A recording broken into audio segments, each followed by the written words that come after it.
this is legitimately how worried I was. I took Vince aside at TV taping the next day, and I said, Vince, I said, and I'm not going to give you names, but I'm just going to tell you the boys are into something now. It's very dangerous. And yeah, we were in like a little closet, or not a closet, but it was some little space away from the boys, and kind of whispering because I didn't want the boys to think I'm ratting them out. I wasn't ratting them out. What I was concerned. I'm telling Vince we need to, we need to get this particular to Somas. And he said, well, I've heard about them, but we test. I said, I think they're out of your system. And they are. They're out of your system. Can be out as soon as 8 hours. But they don't last a full day. So drug testing would miss it. Um, but, that's how, I party. I would take pills here and there. I took some of those to see what it was all about. But that scared me. That scared me. So I told, Vance, we got to figure out something. And then he was like, well, can you tell me any names? And that booming voice of his, will you tell me any names? I'm like, hey, man, he goes, sorry.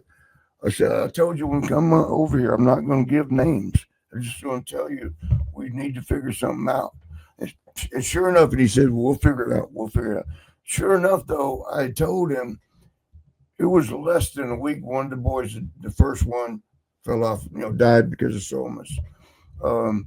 And then from there, the next year or so, two or three of the guys died from Somas. Somas got a lot of them, especially if it was mixed in with other things we might be doing. And yeah, that was to me was sad. I think Bison Smith. I don't know if you ever met him. He was a NOAA wrestler that wrestled in Puerto Rico. He died mixing coke and Somas. Really? People take it to come down, right? But Yeah, it makes when you're your done heart with the going coke, beating fast, and then it messes it all up. they and you got your double time in your heart because the coke gets your heart going, and then what the hell's going on with his head? The somas reverse it, settle you down, so your heart's going,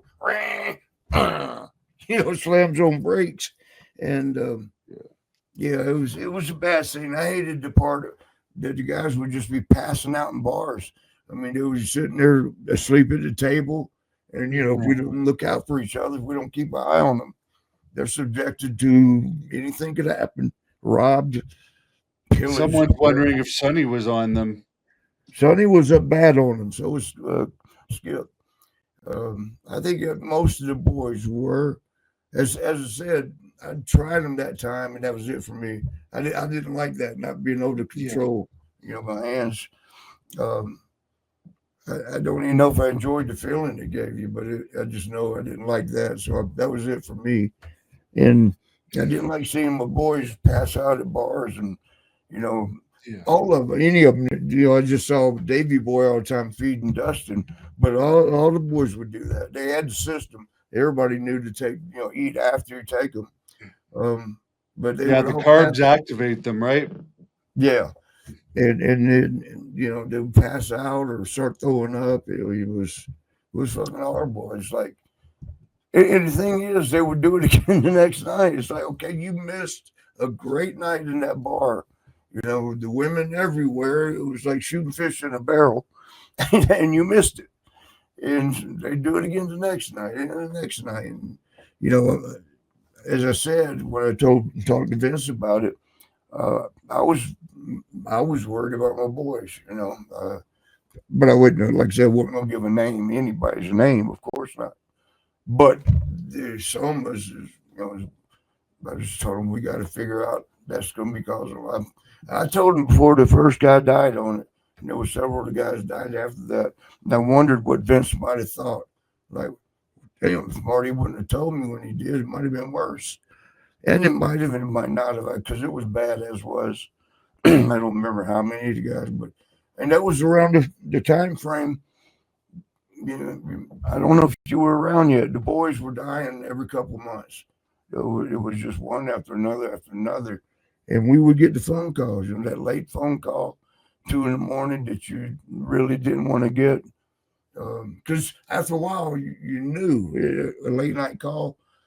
if it wasn't one of the boys that you party with, it was one of the boys got to tell you something. And the conversation would always start the same. Hey, did you hear what happened? As soon as you heard that, you're like, oh shit. And you start wondering which one. And then you get told. It became so bad at one point. Um, you kind of formed your own little inner circle of boys. Like I had like five that was super close with. That every time you get that call, that's the first five would think of, like, don't let it be, don't let it be. It was just one time that was Kurt, Mr. Perfect. Yeah, that knocked me on my ass, man, when I heard that. And the funny thing about it was Kurt was like our mentor for drug mix. He would tell us exactly what to take and when to take it to offset something. It's too much or it's not enough, or the combo that will make you feel right here or right there. He was like our mentor for that, and he ended up dying from it. Um, he would have like he had. I mean, one time he had like four different colors pills in his hand, and asked anybody else want some, and you know shoveled it down and like, what the hell was that, Kurt? He goes, it's called rainbow stew. It's all this different shit that, but he I don't want to. I was gonna say now. Is Hold on, I it was gonna true go off. that is it true Jeff Jarrett was really messed up at certain times? We know he went to rehab and stuff because I heard we were talking about PCO Quebecer Pierre before. He told me when Jarrett went to Puerto Rico, he was like going to the all night clubs and was partying pretty hard till the sun came up. Basically, did you ever see that side of Jarrett? No, I did not have Jeff. Jeff and I were close from where we first met in '87 in his dad's territory, Tennessee. Um, yeah, we buddied up and became real close. Uh, he would drink, and that'd be about it as far as he didn't partake in other things like the cocaine, or I don't remember him ever taking any pills. He was just like get drunk and not bad. I mean, he didn't ever get sloppy, but I don't know what he did afterwards. I mean, I was so disappointed with him, man. We were such good friends. And, when anywhere, when I had my house in Orlando, anywhere in the Florida area, would fly into Orlando and stay there for 3 days. We might hit Miami, Tampa, Jacksonville, and Orlando itself. So you had like 4 nights you could stay in Orlando, like in the middle of all that. And, some of the guys that were real close, Scott Steiner being one, Jeff was one who would always spend, the time at my house. Um, but then in 2000, I think it was, I had not talked to him in a couple of years, which was unusual. And I was, the thought came to me like, man, Jeff ain't called me in a while, and I haven't called him. Wonder how he's doing. I called him and got the voicemail, and left a message like, hey, how you doing?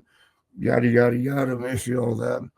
A couple of days went by, and I didn't even think about it, And somebody brought his name up again. I'm like, oh yeah, he never. Shit, I wonder if I left him my number, because I was living somewhere else, got a new number, and so I called and left him another message, and then I started thinking about waiting for him to call back, and he didn't.